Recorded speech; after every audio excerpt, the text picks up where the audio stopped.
ভাই এক এক সময় এক একটা ট্রেন্ড আসে। কিছুদিন আগে দেখছিলাম যে আমরা নারী কিসে আটকায়, এরপরে দেখলাম পুরুষ কিসে আটকায়, এরপরে আবার ঘুরে ফিরে নারী নিয়ে কিছু ট্রেন্ড শুরু হলো। নারী শুধু পুরুষের টাকা উড়ায়, নারী শুধু পুরুষের সম্পত্তির দিকে নজর। এখন আবার শুরু হয়েছে স্বামীকে নিয়ে, যে সব স্বামীরা আপন হয় না, স্বামীরা বড় স্বার্থপর। আসলে সত্যি কথা কি জানো, সম্পর্ক আসলে গিভ অ্যান্ড টেকের উপরেই টিকে থাকে। কোনো সম্পর্ক নিঃস্বার্থ হয় না, কখনোই না। তুমি চিন্তা করে দেখো, আমরা যখন দুনিয়াতে আসছি, আমরা কেন কান্না করতাম যে আমাদের খাবার লাগবে?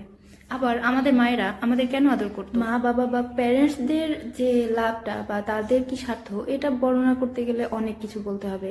হ্যাঁ, তাদের ফিউচারে হচ্ছে তাদের বংশ পরম্পরা এগিয়ে নিয়ে যেতে হবে, তাদের হচ্ছে এই সন্তানের মাধ্যমে তাদের বৃদ্ধ বয়সে হেল্প হবে, বা হচ্ছে দুনিয়াবি কথা বাদই দিলাম, আখেরাতে তাদের ভালো সন্তান হলে জান্নাতে যাওয়ার রাস্তা সহজ হবে। এরকম অনেকগুলো কারণ আছে। স্বার্থ ছাড়া আসলে কোনো সম্পর্ক টিকে থাকে না, বা কোনো সম্পর্ক হয় না। টিকানো কি, কোনো সম্পর্ক হয় না স্বার্থ ছাড়া।